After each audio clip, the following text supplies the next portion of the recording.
Hey guys, welcome back to the channel. So this is really interesting. This just came out on the day of filming, right? So I post these videos. I don't always get them out the day that I film them because we only post once a day, 6:30 every morning. So this just came out right now. And anyways, this is really interesting. This is Russia now demands rubles for grain as the world's largest wheat exporter. Now, that may not mean that much to you, but let me explain this for a second. First off, it's important to note that Russia exports almost 20% of the world's wheat, right? So between Russia and Ukraine, they make about a third of the world's wheat. And then the U.S. being the next largest, I'm sorry, no, you got the European Union, which is several countries combined, right, because the EU, and then you've got the United States is third in line, right, that, and it looks like they produce, it looks like about 13.5%, 14% or so, and then we have Canada, Ukraine right after that. So these, between these five countries, and again, European Union, not exactly a country, but we call it a country. It's weird how they're set up, but so the EU, Russia, United States, Canada, and Ukraine, of those five countries, that they are the vast majority of the world's grain exporters. So grain, to keep this in mind, so grain is not just to buy your bread at the store. Grain is used in everything. Grain is used in your animal feed. So when you buy your beef, they were raised on grain. When you buy your pigs, they were raised on grain. When you buy your chicken, they were raised on grain. When you buy your eggs at the store, those chickens were raised on grain. All the things in the bread aisle, obviously, right? So nobody's arguing that. But you don't realize how much of your meat comes from that. And then you got to talk about grains that are not traditional grains, but that we get oils from, like sunflower oil.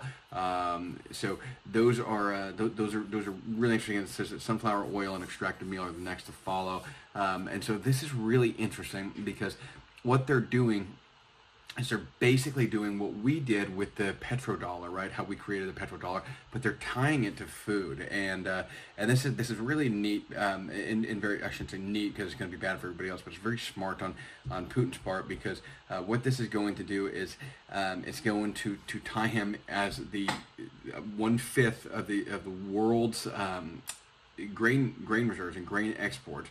He's now going to make 1/5 of those be paid in his currency, instead of people wanting to do it in dollars and stuff like that, or whatever other currencies he would accept at the time.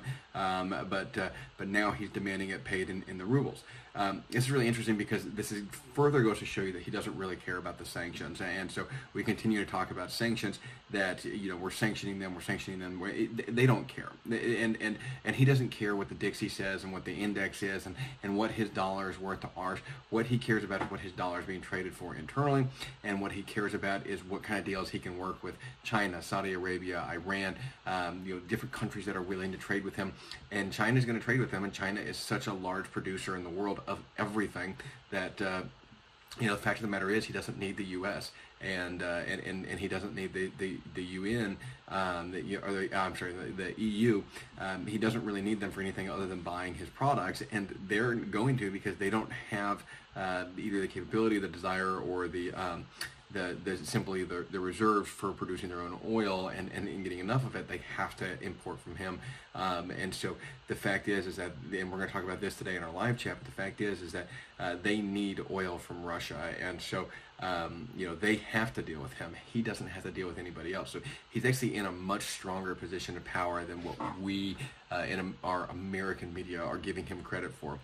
This is a substantial power move from him to demand that all the grains, hey, if you want the food, I've got the food, you have to pay in my dollars. Which means you're going to have to exchange for something that he considers valuable. With that is also very interesting. How do you exchange money that if you're sanctioned against him and you can't exchange your U.S. dollars or your euros, your British pounds, if you can't exchange those for rubles, then what do? Well, all of a sudden now you have to go through a third-party exchange, and you have to go change them with China to get the Chinese yuan, however they say it.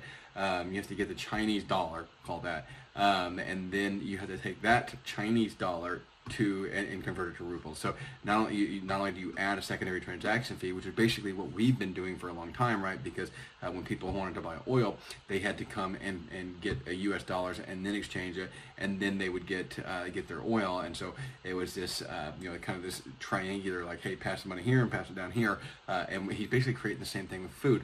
The interesting thing about food is that grains are an absolute necessity because of how much they're used for, because they're used so much in production of our meats.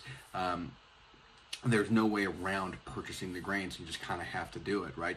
And so he can pretty much demand whatever price they want to on this.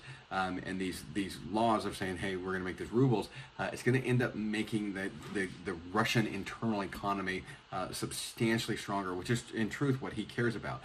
Which again is going to bring, we've talked about this in the past, where we've got different countries, the BRICS nations, right? They're combining their currencies to make a index of a reserve currency that they can then use to trade. I think Iran, if I read right, they just petitioned to join that. So, he's increasing the strength of his ruble, which is also going to increase the strength of that, all at the same time, while our dollar is declining, and declining in value, declining in trust worldwide, and declining as the world reserve currency. So we are moving away from the U.S. being the world reserve currency, and I don't think it's actually going to be one country anymore.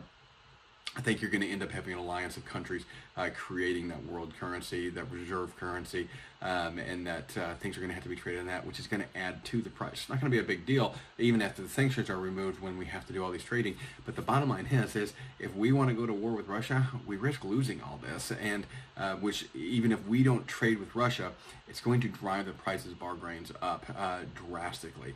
And so this is going to create a plurality of problems as we go forward, and as we continue to look into the future at what the costs of food are going to be next year. This is going to exacerbate that and be with one more straw on the camel's back to continue to grow that. Thanks so much for watching, guys. I really appreciate it. I don't want to go on too long about this, but I did want to make sure that we covered this. You guys can go in a little bit deeper and do the analysis on the numbers and everything. I will post a link to the article. Again, it's from Zero Hedge. I'll post it down in the description below, and we will catch y'all tomorrow at 6:30.